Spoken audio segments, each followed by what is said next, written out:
Jadi saya selain itu masih juga yang lainnya seperti ibu juga memeriksakan telinganya.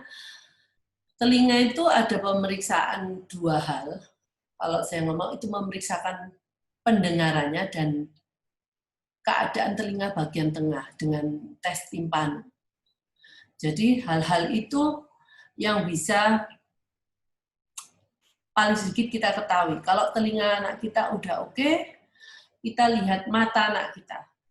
Kalau mata anak ibu suka ngelirik-ngelirik, nah, dia nggak bisa fokus melihat orang atau melihat sesuatu yang dia perlu perhatikan. Nah, itu juga akan menjadi masalah buat dia. Bagaimana dia belajar dengan mata yang seperti itu? Kalau gurunya menerangkan di depan, terus kita nggak mendengarkan, dia nggak mendengarkan. Mana bisa anak kita terus nggak melihat apa yang diterangkan. Karena kalau guru menerangkan di kelas itu pastinya secara visual dan secara auditori. Kalau dia cuma mendengar tanpa melihat, pastinya juga nggak akan bisa survive gitu ya. Jadi ibu tolong lihat mata, telinga, mungkin kalau semua sensori, mungkin kalau dia punya problem di kulit seperti rashes, suka gatal-gatal. Nah, bagaimana seorang anak bisa membuat fokus kalau dia harus menggaruk bagian-bagian tubuhnya yang gatal setiap hari, mungkin karena alergi atau hal-hal yang lain. Nah, jadi seperti inilah yang mungkin ibu bisa lakukan untuk membuat anak-anak kita itu lebih punya chance untuk sukses. Dan pengajaran yang dilakukan, ibu membayar untuk terapi begitu mahal. Tetapi kalau ada banyak hal yang merintangi anak-anak ini untuk bisa menerima informasi yang berguna bagi dia, dan itunya mestinya kita kayaknya kita bayar mahal-mahal tapi nggak secara feedbacknya nggak ada. Jadi kita juga membuat kita sepertinya separuh membuang uang itu karena nggak efektif. Ya, jadi ini sangat penting di anak saya. Selain tadi telinga anak saya satu yang kurang bisa mendengar, kedua anak saya menderita penyakit trombositopenia waktu itu. Trombositopenia itu kelihatan seperti lebam-lebam gitu. Saya pikir anak saya itu kena leukemia ya. Tapi itu trombositopenia itu tingkat trombositnya rendah, jadi pembekuan darah di dalam tubuhnya itu sulit. Jadi kalau ada luka, dia akan sangat sulit untuk terjadi pembekuan. Jadi hal-hal itu yang terjadi di anak saya. Belum lagi hal-hal yang lain ya. Anak saya memang alerginya sangat tinggi. Dia suka ingusan, banyak mukus. Nah, walau zaman dulu saya nggak tahu jawabannya. Kalau sekarang saya tahu jawabannya. Kalau dia dengan model banyak mukus seperti itu, dia belajar itu apakah tidak mengganggu konsentrasinya? Dengan terus-menerus, dia itu untuk menafas saja sulit, mungkin nafas dari mulut, nafas dengan hidungnya masih tersenggal-senggal gitu, pastinya anak ini akan sedikit-sedikit minum.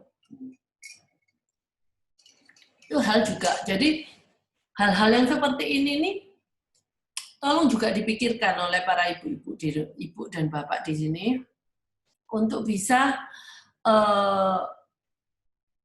kita ini seperti saya kalau lihat orang tua itu sebagai orang yang paling tahu mengenai kondisi anak kita mestinya. Tapi di saat-saat sekarang ini banyak orang tua yang nggak tahu kondisi anaknya. Kalau ditanya, tanyanya ke susternya, tanyanya ke pembantunya. Nah, nggak apa-apa kalau mamanya Anda bertanya, tetapi Anda harus bertanya setiap hari. Jangan cuma bertanya kalau lagi ditanya oleh dokter atau terapis anak di tempat terapi atau guru di sekolah.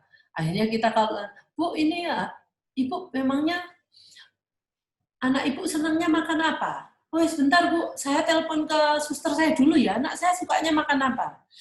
Nah itu kan yang nggak bener kan.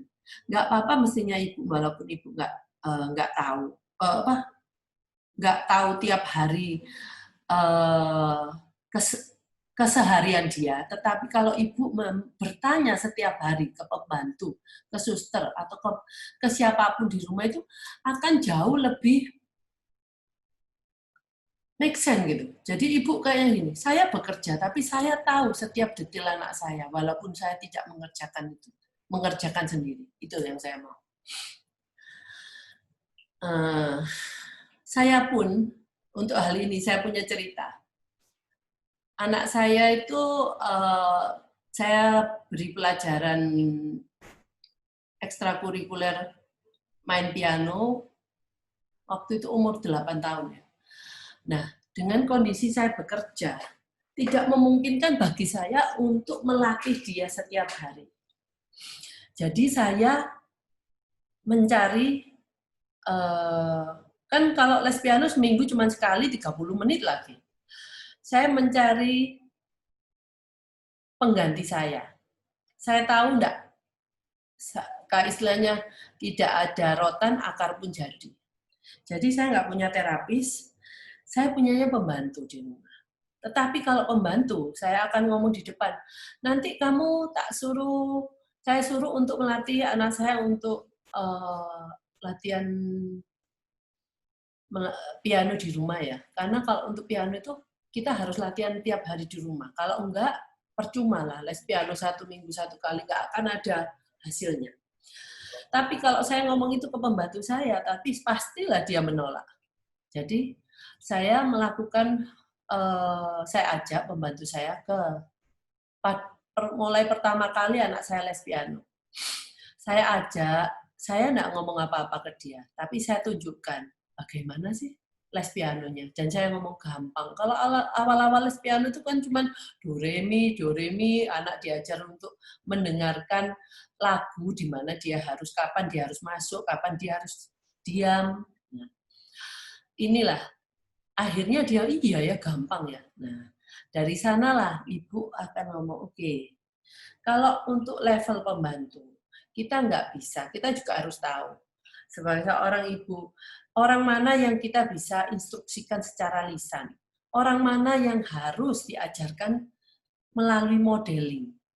Modeling itu biasanya cocoknya untuk orang-orang yang level knowledge-nya lebih rendah.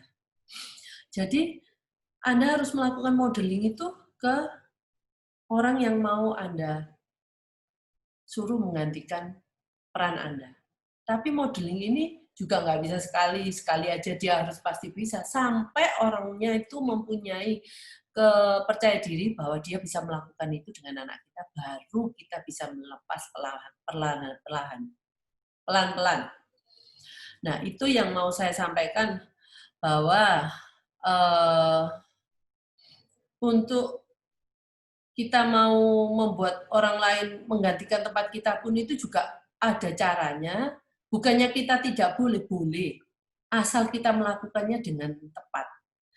Goal gimana kita bisa melepaskan anak kepada orang itu adalah orang itu memang sudah mampu untuk melakukan tanggung jawab itu.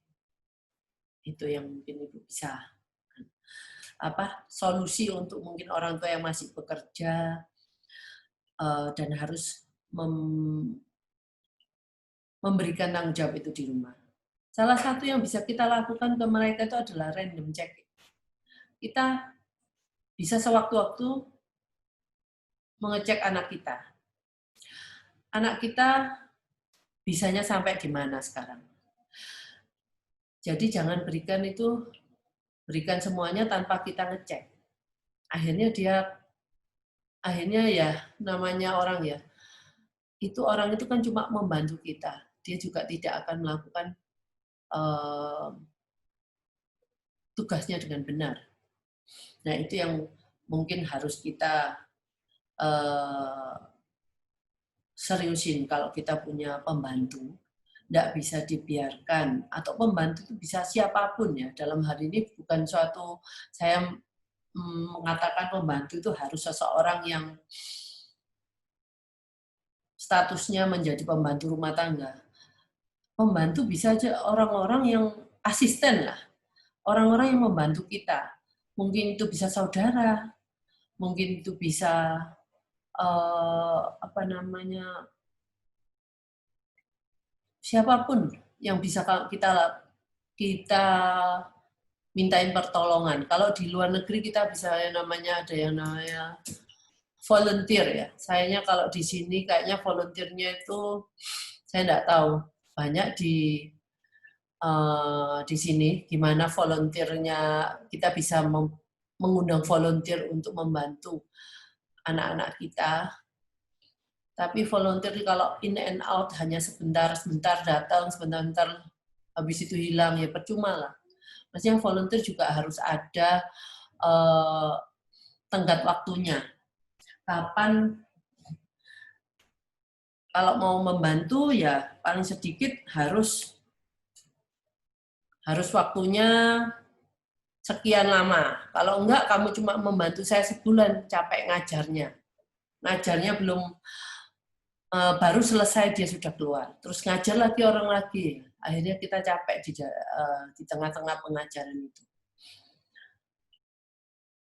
Dari Ibu Aldi, saat ini Aldi belum mengerti buang air kecil maupun besar. Mohon petunjuk untuk toilet training. Nah, mungkin ini saya terselip ya untuk membicarakan hal ini.